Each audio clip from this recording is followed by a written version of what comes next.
We started out on a Christmas Day, the 25th.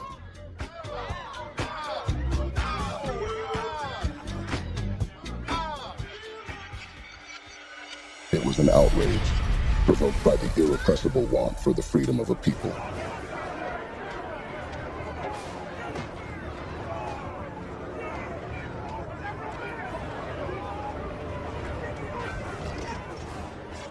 Eventually, the situation spiraled out of control, from Christmas Day all the way down into the New Year, as the colonial authorities would launch a series of counterattacks against its rebel slaves who refused to be defeated.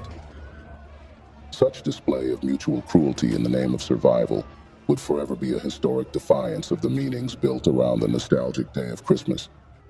And isn't this additionally why a huge number of blacks all around the world loathe every celebration that comes from such a beautifully sensational season of cheer? Christmas.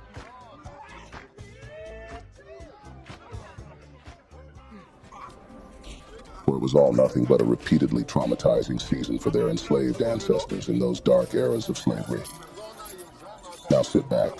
This is going to get really interesting.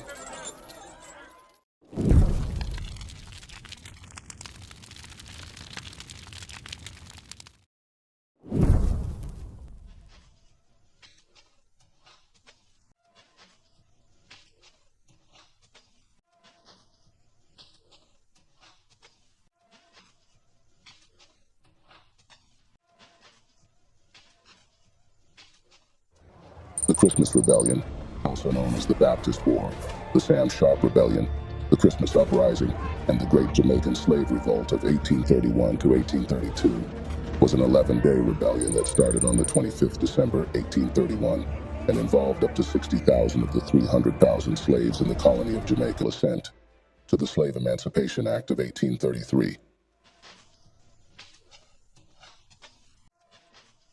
Now that was the summary. Let us further into a little basics.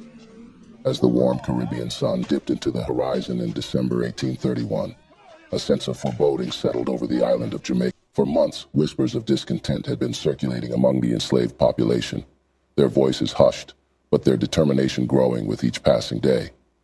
The enslaved individuals who had toiled for generations in the scorching sun, their bodies broken and their spirits worn, had finally reached a breaking point. They had decided to rise up, to speak for the freedom that had been denied to them for so long. The uprising of over 60,000 Jamaicans that changed the very nature of revolt is a story we are solemnly reminded of today, at such a sensational and nostalgic time of cheer and merry Christmas. Before we delve deeper into this pivotal moment in history, we would like to take a moment to express our gratitude for your presence here. If you find this content informative and engaging, we kindly request your support. Please consider liking this video, sharing it with your network, and subscribing to our channel. Your support enables us to continue producing documentaries that shed light on overlooked narratives, giving voice to the untold stories that shape our understanding of the world.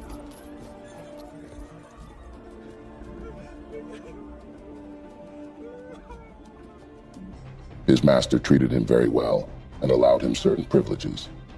He would thus become his master's right-hand man, and in no time would be baptized, subsequently becoming a lay deacon and leader of the congregation at the Birch Baptist Church. As a house slave, Samuel Sharp also had special responsibilities, one of which was to take the jobbing slaves, those hired out to others, to work. While carrying out his daily duties, he became disgruntled with the way in which slaves were treated, he himself included. He wanted to be free, and because the British allowed slaves to hold religious meetings, Sharp, during his evangelism, started preaching about freedom from slavery. Samuel Sharp had been permitted to travel between plantations for the ostensible reason of teaching Bible lessons and leading small worship services. This he did, but he also used the opportunity to appoint cell leaders who appointed their own small groups. During this period, Sharp created a ritual called Taking the Swear, in which new recruits would promise on the Bible to sit down after Christmas and not work until their demands were met. Sharp did the first secret swearings, but from then on, his own case officers did the work of exponential recruitment. In this way, and within one of the most repressive societies on earth, he built a connected network of strangers that stretched 70 miles in all directions. Sharp's development of safe houses was also ahead of its time. Every Jamaican plantation had a section in the white ruling class called the Negro Village. a main street of individual houses occupied by enslaved people. Field hands typically occupied small huts, but those in senior labor roles tended to have frame houses. In these elite houses, Sharp preached about the business, which was later called the Christmas Rebellion. With the information he had gathered over the years, his firm belief was that the only way to achieve freedom was through armed resistance. And with that, his top-level recruits used most of the elite houses for the most sensitive meetings, stockpiled weapons in them, and even created their own military-style uniforms, blue jackets with red sashes. Going forward, to understand the dynamics at play during this uprising, it is vital to understand the social structure of the 19th century colonial Jamaica. Jamaica, like much of the West Indies, was what was known as a plantocracy. In this arrangement, a minority of white European settlers, human traffickers, and plantation owners in Parliament and the press, determined to protect their interests and maintain the status quo. But despite their efforts, the sun was setting on slavery in the British Empire, and hopes of emancipation around the corner emboldened the enslaved population to take matters into their own hands. By 1831, the British Parliament began discussing the abolition of slavery throughout the empire, and this displeased many Jamaican planters. Sharp, on his part, was a keen follower of the abolition debates happening in Parliament. To stay informed, he would read both local and foreign newspapers, ensuring he was up to date on the latest developments. But Sharp didn't stop there. He also made sure to share this information with his congregation, keeping them informed about the progress of the abolition movement. This way, Sharp was not only educating himself, but also spreading awareness and mobilizing his community about the issue of abolition. Thomas Burchell, a missionary in Montego Bay, returned from England following Christmas vacation. Many of the Baptist ministry expected that he would return with papers for emancipation from the king, William IV. They also thought that the king's men would enforce the order. However, discontent would escalate among the slaves when the Jamaican governor announced that no emancipation had been granted. In that month of December that same year, 1831, under the mistaken belief that freedom had already been granted to the enslaved in Jamaica by the British Parliament and that local planters refused to abide by the decision, Sharp organized a protest. The rebellion was strategically timed to coincide with the peak sugarcane harvest season in Jamaica. Sharp knew that disrupting the harvest would have a devastating impact on the plantation owners and the colonial economy. Sharp's plan was simple: organizing a peaceful general strike where enslaved individuals would collectively refuse to work unless their demands for better working conditions, more freedom, and a working wage were met. This strike was strategically planned to begin on the day of Christmas in 1831, a time when the enslaved community would normally be given a brief respite from their labor.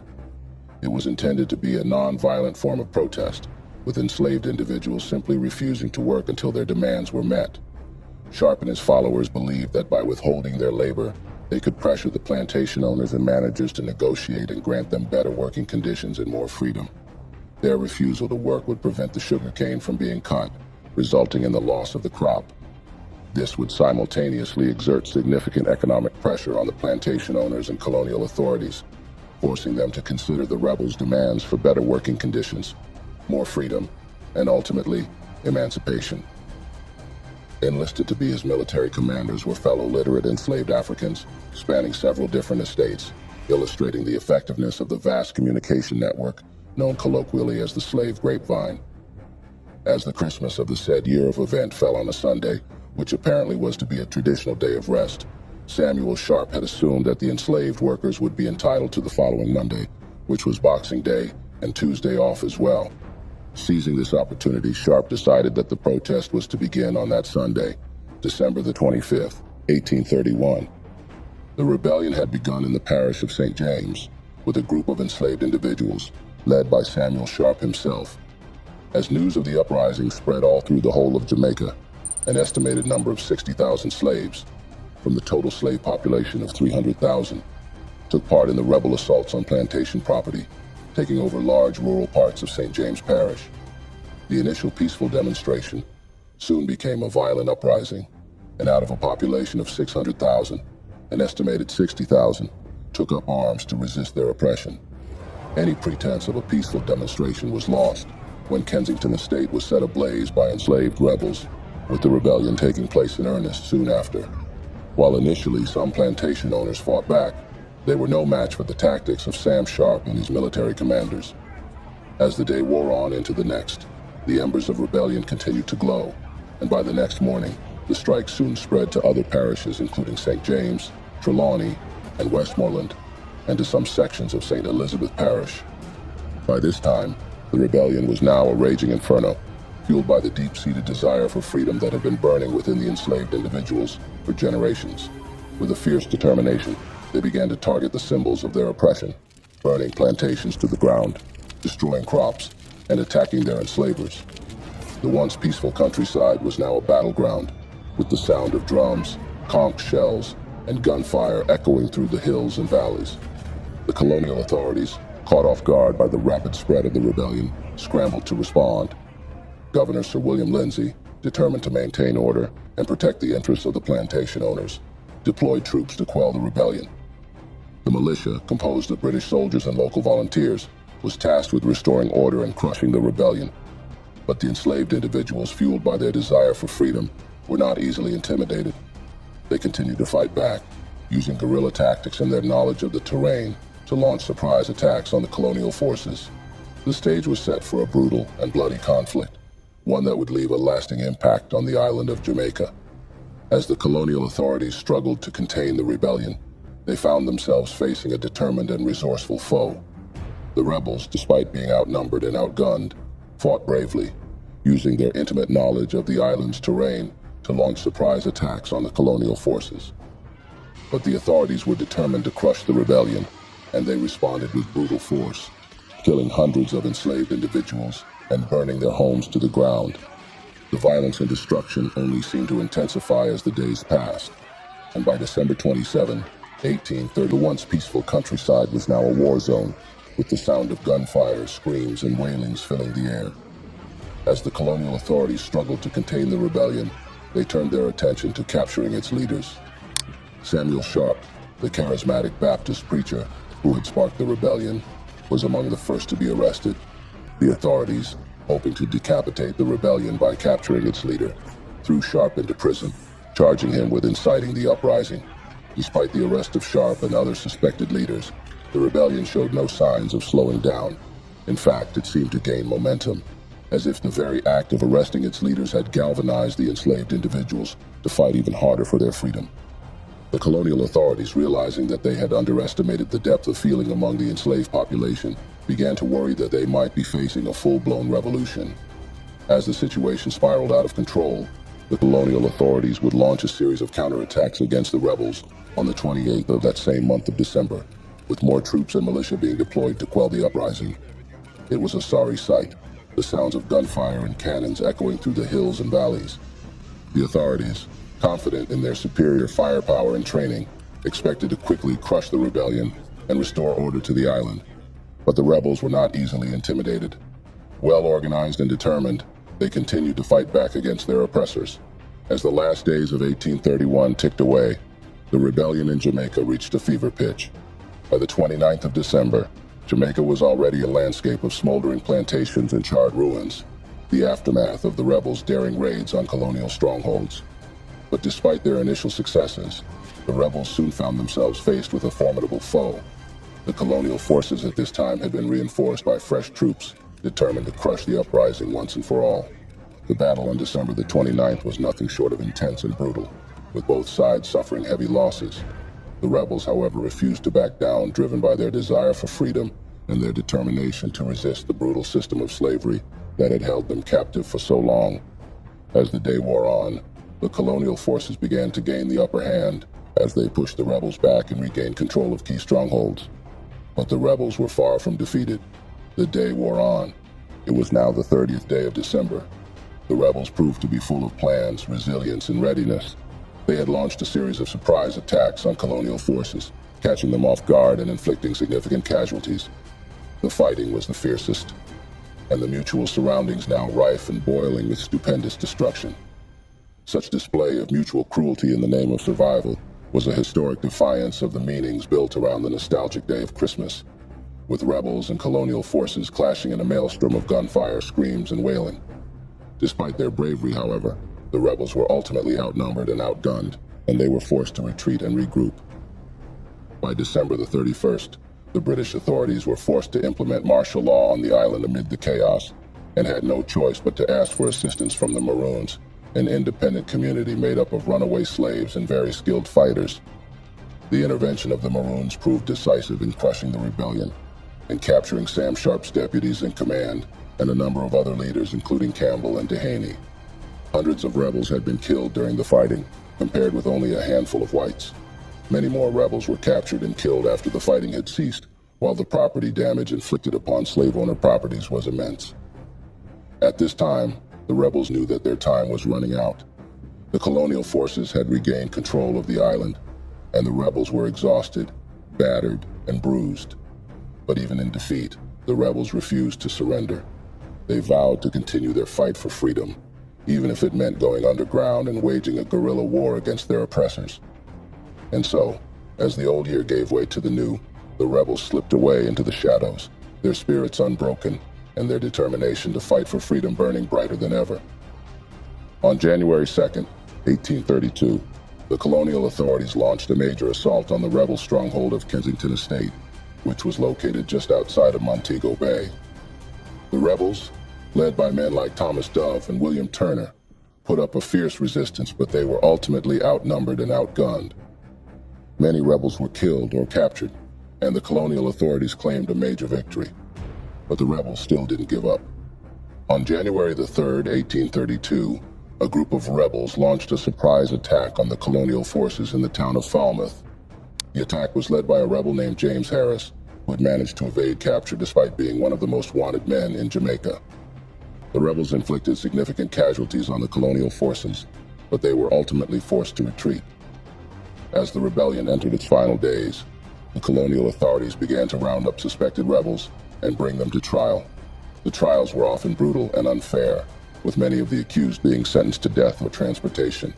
The Christmas Rebellion, which lasted for approximately 11 days, resulted in significant loss of life.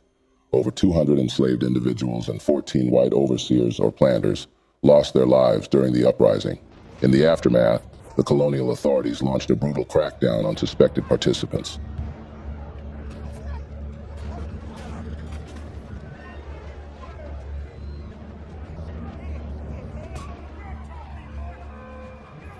With over 500 enslaved individuals being convicted and punished, and many others being hanged.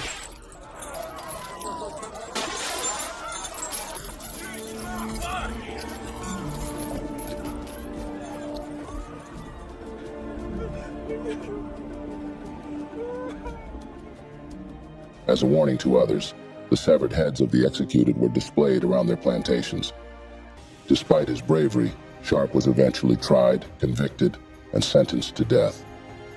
On May the 23rd, 1832, he was led to the gallows in Montego Bay, where he was hanged for his role in the rebellion.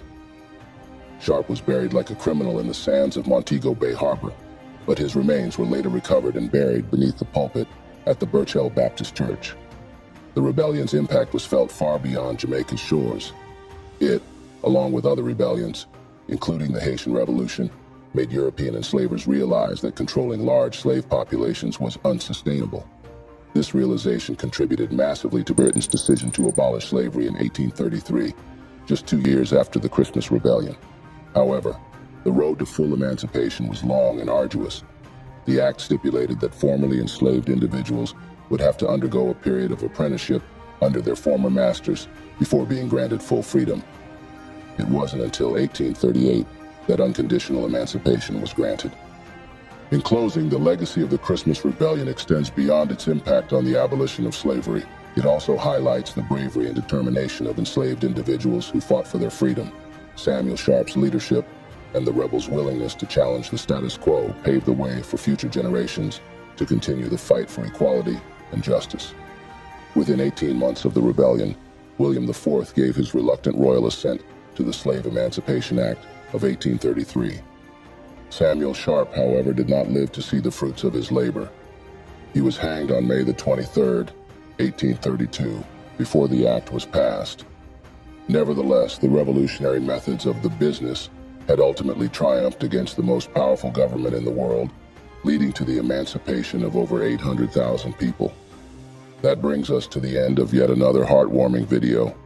Thank you for joining us on this journey through a pivotal moment in Black history. We appreciate your engagement and reflection on this difficult yet important chapter of the Black history. Every life has a story, and every community has a history. If you're gathering with friends and family during this holiday season, I encourage you to share a few stories and listen to those of others. Conversations about the past empower the future of our human time machine.